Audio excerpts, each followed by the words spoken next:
नमस्कार विद्यार्थी मित्रांनो. सर्वप्रथम मी तुमचा एक आभार व्यक्त करतोय सगळ्यांचे. कारण तुमच्या या कमेंट्सच अशा असतात, एन्करेजिंग असतात एकदम. त्याच्यामुळंच ही एनर्जी भेटती की मी तुमच्यापर्यंत व्हिडिओ घेऊन येत जाईल.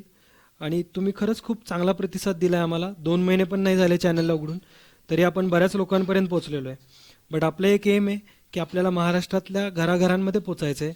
कारण जो ग्रामीण भागातला विद्यार्थी पुण्यासारख्या मुंबईसारख्या सिटीमध्ये येऊन कोचिंग अफोर्ड नाही करू शकत, त्याच्यापर्यंत पण आपल्याला पोचायचं आहे.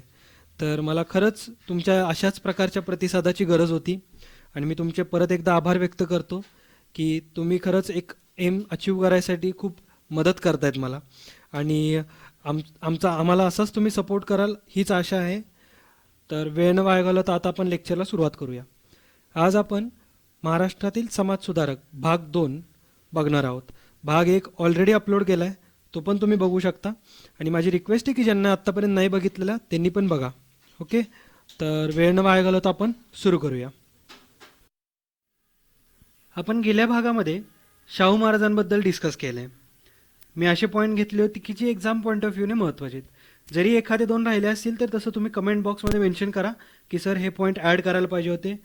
मी नक्कीच पुढच्या येणाऱ्या व्हिडिओजमध्ये तसा प्रयत्न करेल की त्या पॉईंट ऑफ व्ह्यूने व्हिडिओ बनवायचा. तर आज जे आपण समाजसुधारक बघणार आहोत यांच्याविषयी स्वतः आचार्य अत्रे असं म्हणले होते की अण्णासाहेब म्हणजे महाराष्ट्रातील चमत्कार. तर आता तुम्हाला कळालं असेलच की मी कोणत्या समाजसुधारकांबद्दल बोलतोय. तर ते म्हणजे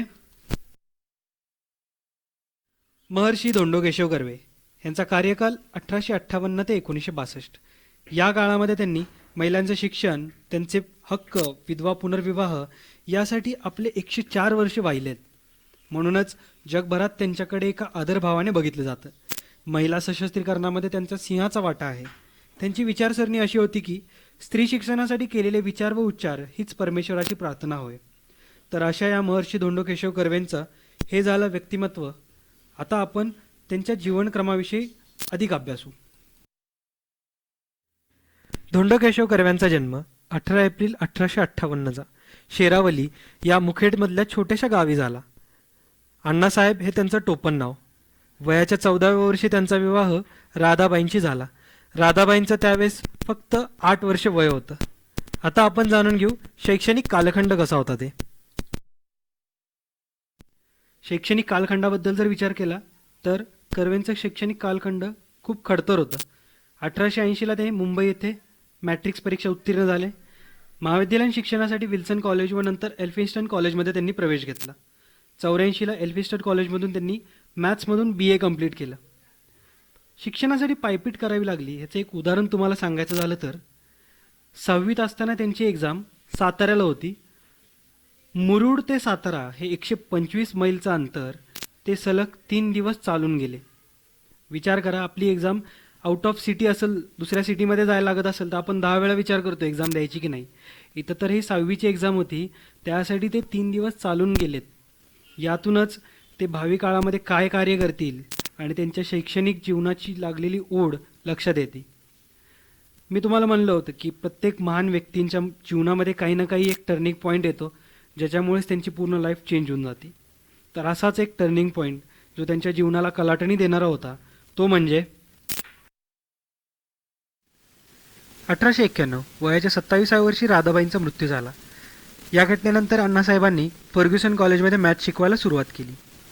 या दरम्यान लोकमान्य टिळकसुद्धा फर्ग्युसनमध्ये शिकत होते. एक अशी घटना घडली की ज्याच्यामुळे कर्वेंचा सामाजिक दृष्टिकोनच बदलला. ती म्हणजे 1893ला गोदाबाई या विधवेशी त्यांनी विवाह केला. ही गोष्ट त्या काळात समाजाला पटणारी नव्हती.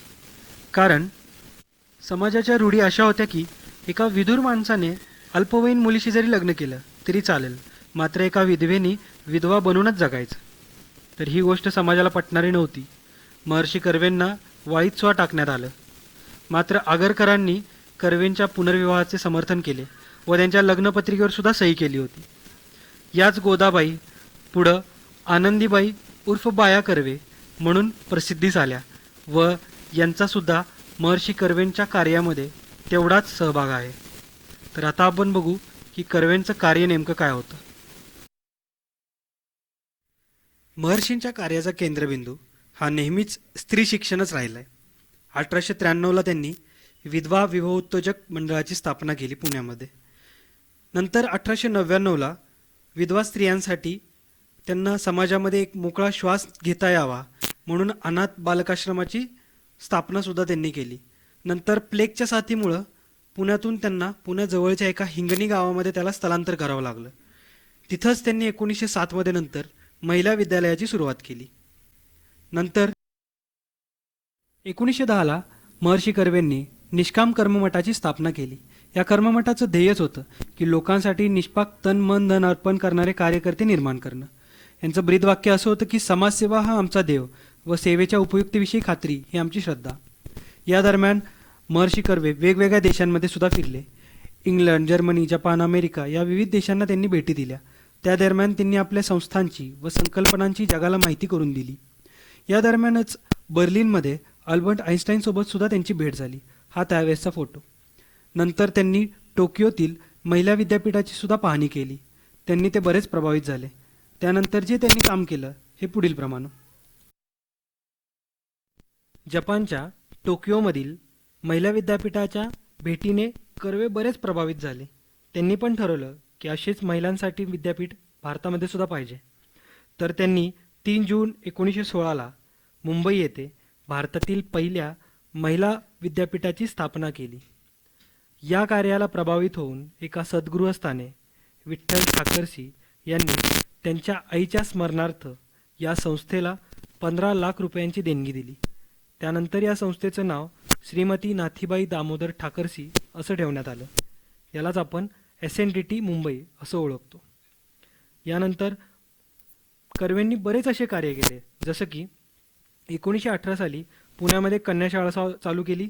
1936ला ग्रामीण महाराष्ट्रात शिक्षणाचा प्रसार व्हावा या उद्देशाने महाराष्ट्र ग्राम प्राथमिक शिक्षण मंडळाची स्थापनासुद्धा महर्षी कर्वेंनी केली. समाजामध्ये जाती निर्मूलन व्हावे म्हणून समता संघाची तसेच जाती निर्मूलन संघाची स्थापनासुद्धा त्यांनी केली.